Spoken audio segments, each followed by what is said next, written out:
ಮನುಷ್ಯರ ಫೀಲಿಂಗ್ಸ್ ಜೊತೆಗೆ ಆಟ ಆಡಬೇಡ.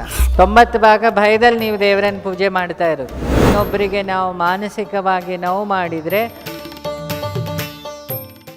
ಈ ಮನಸ್ಸು ಯಾವಾಗ ಈ ಆಸ್ಟ್ರಾಲಜರನ್ನ ಕಡೆಗೆ ಕೊಟ್ಟಿರ್ತೀರೋ ನೀವು ಯಾವತ್ತೂ ಸಮಾಧಾನವಾಗಿ ನಿದ್ದೆ ಮಾಡಲಿಕ್ಕೆ ಸಾಧ್ಯ ಇಲ್ಲ. ಒಬ್ಬರ ಮನೇಲಿ ಅಷ್ಟಮಂಗಲ ಹಾಕ್ಸೋಣ, ಫೇಮಸ್ 8 ಜನ ಕಲ್ತವ್ರನ್ನೇ ಕರ್ಸೋಣ, ಅವ್ರ ಜೀವನ ಏನಾಗ್ಬೋದು ಮನೆಯದು? ಒಂದು ಸ್ವಲ್ಪ ದಿನ ಒಳ್ಳೇದಾದಂಗೆ ಕಾಣಿಸ್ತದೆ, ಮತ್ತೆ ಯಥ ಪ್ರಕಾರ ಏನಾಗಬೇಕು ಆಗ್ತಾನೆ ಇರುತ್ತೆ. ಅಲ್ಲಲ್ಲ, 8 ಜನ ಅಷ್ಟಮಂಗಲದವ್ರು ಬಂದು 8 ಚೀಟಿ ಕೊಡ್ತಾರೆ, ನೋಡಿದ್ದೀರಲ್ಲ ನಿಮ್ಮೂರಲ್ಲಿ ಜಾಸ್ತಿ ಅಲ್ಲ ಅಷ್ಟಮಂಗಲ ಎಲ್ಲ. ಅಂದಾಜು ಎಷ್ಟು ಪರಿಹಾರ ಬರೀತಾರೆ ಅವರು? 1.5 ಲಕ್ಷ ಮೇಲೆ ತಗೊಳ್ತಾರೆ. 1.5 ಲಕ್ಷ ಮೇಲೆ. 1.5 ಮಣ್ಣು ಸಿಗುತ್ತೆ ಆಡಿಟ್ರೆ 5 ಲಕ್ಷದ ಮೇಲೆ ಬರೀತಾರೆ. ಮಿನಿಮಮ್ ಹೇಳ್ತಾ ಇರೋದು. ಮಿನಿಮಮ್ ಒಂದು 5 ಲಕ್ಷ ಇಟ್ಕೊಳ್ಳುವ. ಯಾಕೆಂದ್ರೆ ಒಂದು ಮಿನಿಮಮ್ 7 ಪೂಜೆ ಬರೆದಿರ್ತಾರೆ ಎಲ್ಲ ಅಷ್ಟಮಂಗಲ. ನಾನು ನೋಡಿದ್ದೀನಿ ಆ 7 ಪೂಜೆನೇ ತಪ್ಪಲ್ಲ, ಅದು ಅವರು ನಂಬಿದ ಶಾಸ್ತ್ರ, ಅವ್ರಿಗೆ ಅದರಲ್ಲಿ ನಂಬಿಕೆ ಇರುತ್ತೆ. ಒಬ್ಬ 8 ಜನ ಅಷ್ಟಮಂಗಲ ಒಂದು ಮನೇಲಿ ಹಾಕಿದ್ರು, ಅವನು ಸೋ ಕಾಲ್ಡ್ ಮಿಡಲ್ ಕ್ಲಾಸ್, ಅವನಿಗೆ ಬರೋದು 30,000 ರೂಪಾಯಿ ಸಂಬಳ ಅನ್ಕೊಳ್ಳೋಣ, ಅವನ ಪರಿಸ್ಥಿತಿ ಏನಾಗ್ಬೋದು? ಅದರಲ್ಲಿ ಎಲ್ಲರೂ ಒಂದು ಮೈನ್ ಪಾಯಿಂಟ್ ಹೇಳಿರ್ತಾರೆ, ಇದು ಮಾಡಲಿಲ್ಲ ಅಂದರೆ ನಿಮ್ಮಲ್ಲಿ ಯಾರೊಬ್ಬರು ಸತ್ತೋಗ್ತಾರೆ ಅಂತ. ಯಾರು ಒಂದು ಸ್ಪೆಸಿಫಿಕ್ ಆಗಿ ಹೇಳೋದಿಲ್ಲ, ನಾನು ನೋಡಿದ್ದೆ. ಅವಾಗ ಏನು ಮಾಡ್ತಾರೆ ನಾರ್ಮಲಿ? ಸಾಲ ಆದರೂ ಮಾಡಿ ಮಾಡ್ತಾರೆ. ಯಾಕೆ? ಭಯ ಬಂದಿದೆ. ದೇವ್ರ ಮೇಲಿನ ಪ್ರೀತಿಯೋ ಸಾಯ್ತೀನಿ ಅನ್ನೋ ಭಯವೋ? ಎಷ್ಟು ಜನ ನಾನು ಬದುಕಬೇಕು ಸಾಯ್ತೀನಿ ಅನ್ನೋ ಭಯದಿಂದ ದೇವರನ್ನು ಪೂಜೆ ಮಾಡ್ತಾ ಇದ್ದೀರಿ ಇಲ್ಲಿ? ಯಾರಿಲ್ಲ? ಇಲ್ಲಿ ಬರೋ ಮೊದಲು ಭಯದಲ್ಲಿ ಪೂಜೆ ಮಾಡ್ತಿದ್ದವ್ರು ಯಾರೆಲ್ಲ ಇದ್ರಿ? ಒಂದು 90 ಭಾಗ ಭಯದಲ್ಲಿ ನೀವು ದೇವರನ್ನು ಪೂಜೆ ಮಾಡ್ತಾ ಇರೋದು, ಭಕ್ತಿಯಿಂದಲ್ಲ. ಭಕ್ತಿ ಅಂದರೆ ಪ್ರೀತಿ, ಇಂಟೆನ್ಸಿವ್ ಆಗಿ ನಂಬುದು ಅವನಲ್ಲಿ ಇದ್ದಾನೆ, ಅವನನ್ನು ಯಾವತ್ತೂ ಕೈ ಬಿಡಲ್ಲ, ಅದು ಭಕ್ತಿ. ನನ್ನ ಪ್ರಾಣ ಹೋದರೂ ಭಗವಂತ ನನ್ನನ್ನು ಕೈ ಬಿಟ್ಟು ಹಾಕಲ್ಲ, ಅವನು ಯಾರು ಬಿಡಲಿ ಅವನು ನನ್ನನ್ನು ಕೈ ಹಿಡಿತಾನೆ ಅನ್ನೋ ಸ್ಥಿರ ಬುದ್ಧಿಯೇ ಭಕ್ತಿ. ಅದೊಂದು ಸೆಲ್ಫ್ ಕಾನ್ಫಿಡೆನ್ಸ್, ನಿಶ್ಚಲವಾದ ಭಕ್ತಿ ಅಲ್ವಾ? ಎಷ್ಟು ಜನಕ್ಕುಂಟು, ಏನೇ ಆದರೂ ಗುರುಗಳು ನಂಗೆ ಏನೋ ಒಂದು ಮಾಡಿ ಎತ್ತಾರೆ ಅಂತ, ಇದನ್ನು ಭಕ್ತಿ ಅಂತ ಹೇಳು.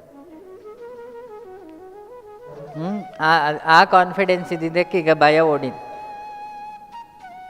ಯಾರಿಗೆ ಇದ್ರ ಅನುಭವ ಆಗಿದೆ? ದೇವ್ರದೇ ಅಲ್ವಾ?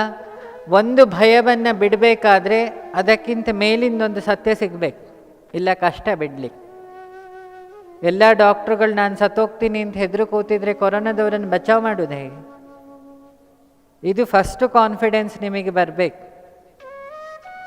ನನಗೆ ದೇವರು ಬುದ್ಧಿಶಕ್ತಿ ಕೊಟ್ಟಿದ್ದಾನೆ, ವಿವೇಕ ಕೊಟ್ಟಿದ್ದಾನೆ, ದೇಹದಲ್ಲಿ ಬಲ ಕೊಟ್ಟಿದ್ದಾನೆ, ಸ್ವಾಭಿಮಾನ ಕೊಟ್ಟಿದ್ದಾನೆ, ಎಂತ ಆದರೂ ನಾನು ಬದುಕ್ತೀನಿ.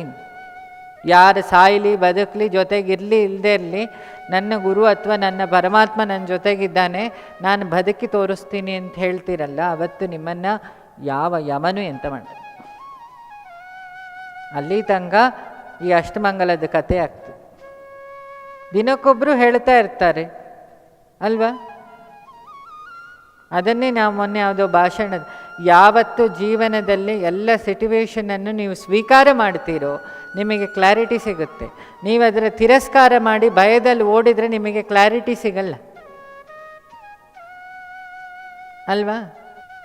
ನಾವು ನಮ್ಮ ದೊಡ್ಡವರಿಗೆ ಹಿರಿಯರಿಗೆ ಏನು ಮಾಡಿರ್ತೀವೋ, ನಾನು ಯಾವಾಗಲೂ ಹೇಳ್ತೀನಿ, ಆಕಾಶಕ್ಕೆ ಥೂ ಅಂತ ತುಪ್ಪಿದರೆ ಎಲ್ಲಿಗೆ ಬರೋದು? ಫಸ್ಟ್ ನಮ್ಮ ಮುಖದ ಮೇಲೆ. ಇನ್ನೊಬ್ಬರಿಗೆ ನಾವು ಮಾನಸಿಕವಾಗಿ ನೋವು ಮಾಡಿದರೆ ಬರದೇ ಇಟ್ಕೊಳ್ಳಿ, ಒಂದಿನ ನಿಮಗೆ ಅದೇ ರಿವರ್ಸ್ ಗೇರಲ್ಲಿ ಬರ್ತದೆ, ಸ್ವಲ್ಪ ನಿಧಾನ ಆದರೂ.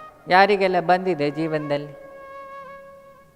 ಒಂದು ನೇರ ಪ್ರಶ್ನೆ ಕೇಳ್ತೀನಿ ನಮ್ಮ ಹುಡುಗರಿಗೆ, ಯಾರಿಗೆಲ್ಲ ಗರ್ಲ್ ಫ್ರೆಂಡಿಗೆ ನಿಜವಾಗ್ಲೂ ಪ್ರೀತಿಸ್ದಾಗೆ ಮಾಡಿ ಮೋಸ ಮಾಡಿ ಕೊನೆಗೆ ನಿಮ್ಮ ಲೈಫಲ್ಲಿ ನೀವು ಸುಮಾರು ಜನರಿಂದ ಮೋಸ ಹೋದವ್ರು ಯಾರೆಲ್ಲ ಇದ್ದೀರಿ? ಒಬ್ಬ ಬೇಕು ನನಗೆ ಸತ್ಯ ಹೇಳೋನು. ಇಲ್ಲ, ಲಿಸ್ಟ್ ಉಂಟಿಲ್ಲ.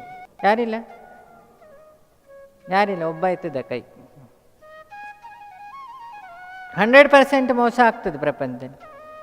ನನ್ನ ಗುರುಗಳು ನನಗೆ 24 ಸಲ ಹೇಳಿದ್ದದೆ, ಮನುಷ್ಯರ ಫೀಲಿಂಗ್ಸ್ ಜೊತೆಗೆ ಆಟ ಆಡಬೇಡ, ಅವರಿಗೆ ಸತ್ಯ ಹೇಳೋದು ಕಲಿಸು, ನೀನು ಸತ್ಯ ಹೇಳ ಅವ್ರ ಹತ್ರ, ಅವ್ರು ಬದಲಾಗ್ತಾರೆ.